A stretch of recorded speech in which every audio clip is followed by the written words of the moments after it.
What's up, guys? Drew from Drop Vault here for the first time in like a week. I just wanted to do an update video about a couple of things right quick. I didn't put out a video last Monday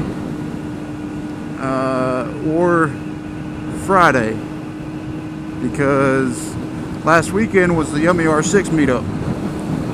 Tyler and I were supposed to be there. I took my bike for a ride Wednesday after work, last Wednesday, and I rode for like an hour. I rode back to my house, picked up some gear, rode around for about an hour, and as I'm pulling back into my work where I store my bike at, all my electronics on my bike just went off. My speedo, my lights, turn signals, everything. And the bike just started running like total crap. So I pulled back in and coasted in and turned off the bike, tried to turn it back on, and the battery was dead. So I immediately knew. I was like, man, something's wrong with my charging system, because I bet the bike wasn't charging the entire time I was out, because right before I took it out to go ride, I had took it off of the battery tender. So I knew the battery was completely full whenever I started out to go ride. So I'm pretty sure that FireGuy jinxed me. I made that video about how reliable my motorcycle was, and how I've yet to have any issues other than like just maintenance and stuff like that in the year that over a year that I've owned this bike. And literally as soon as I make that video, the charging system goes kaput on my bike right before a huge meetup that I wanted to attend really bad. So something's wrong with my charging system. I get online, I start doing research, so it's either the rectifier, regulator, or the stator. From what I read, I do some testing, and I narrow it down to be the stator. I call the dealership and like, hey, I need a stator for this thing, and I need it like tomorrow.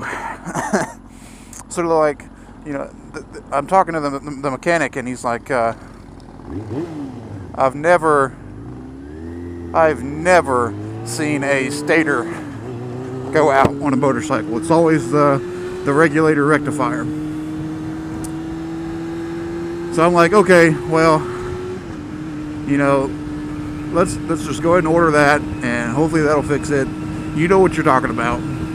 So I have him order that part, that regulator rectifier. It comes in the next day.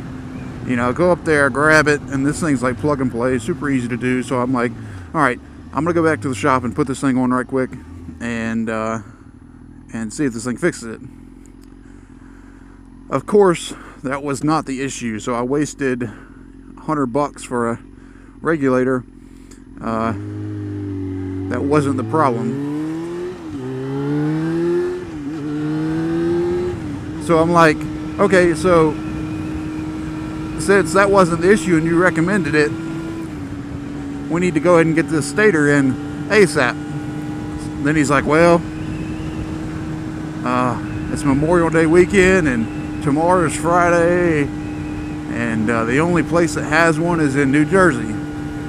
It's a warehouse in New Jersey. So I'm like, okay, you need to overnight it or something. And he's just like, well, there's no guarantee that it'll be here. So essentially he screwed me over. If he just would have ordered the stator like I had asked him to the first time, instead of arguing with me that wasn't the issue, then I would have been able to make it to the Yummy R6 meetup. So I was highly upset about that.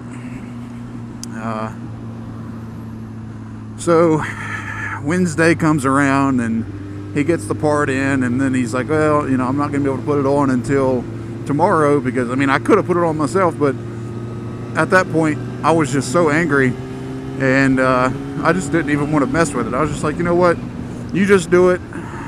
He said he was going to only charge me like 20 or 30 bucks to do it. It's like a 2-hour job, so I was like, you know what, screw it, just do it. I don't even want to mess with it, you know. And I get the bike back, and so far I tested it again. It's reading 13 and a half, almost 14 volts when the bike's on at 5,000 RPMs, which is, I'm doing 4.5 right now. So charging system was checking out after the regulator. So lo and behold, definitely was the regulator. I mean the stator. So many part numbers and names and everything on my mind from all of this mess.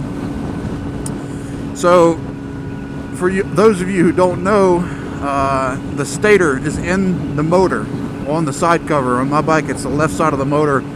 You take off the lower left fairing, take off a engine cover, and it's sitting right behind there. It's essentially a giant magnet with copper coils wrapped around it that when the motor spins, it generates electricity and then pumps it back into the battery. And then the regulator controls that electricity to make sure that it's not getting too much.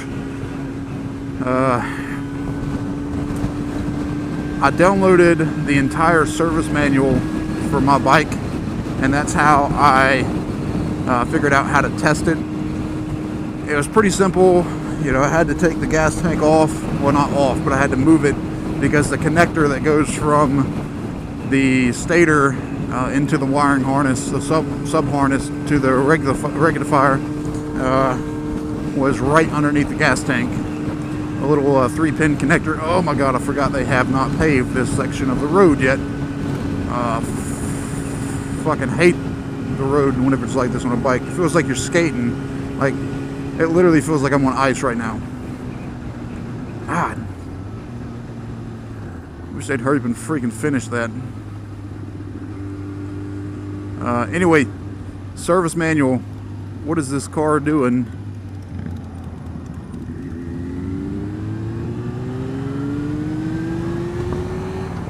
Whew, nice.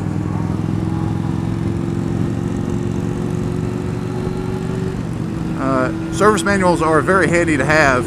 If you don't have one for your bike, you might be able to find it online. I got lucky and found it online. If not, then you can buy one for like 30 or 40 bucks, and it literally breaks down how to test every single thing about your bike. It gives you like flow charts. It's like, hey, is this working? Yes, then check this. If not, then replace that. I mean, it's really, really cool tool to have.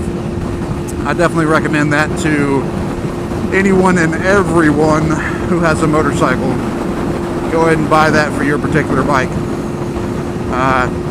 The other update that I wanted to do is you're going to see a lot of different filming styles and methods and different equipment over the next couple weeks. I bought this GoPro that you're seeing right here in front of me, and I'm going to be recording and doing a couple different views in each video.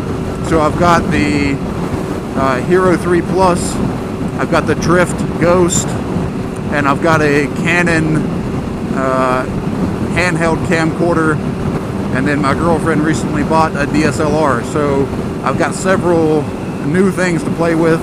I also have the Sena SMH10. I bought the Sena GoPro Bluetooth pack. I also have a new helmet, a modular helmet that has the dual visors. I haven't quite figured out exactly what setup I'm going to use and what style I'm going to film in and all this other stuff. So I'm going to be bringing you some different stuff until I figure that out.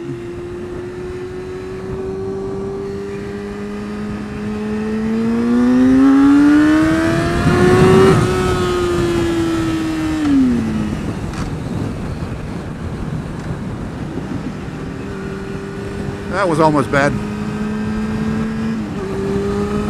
That's why you use a turn signal, folks.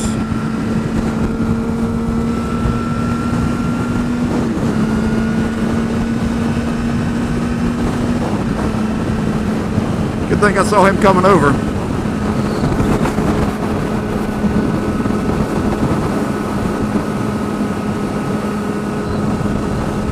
But yeah, so I had my first issue with the bike. Got it fixed, but it screwed me over going to the MER6 meetup. Highly upset about that. I've got new filming equipment. You're going to see new styles video. And this is just the update video to let you guys know all of that stuff. So that's all I've got for you. And thanks for watching. I'll catch you next time. Bye.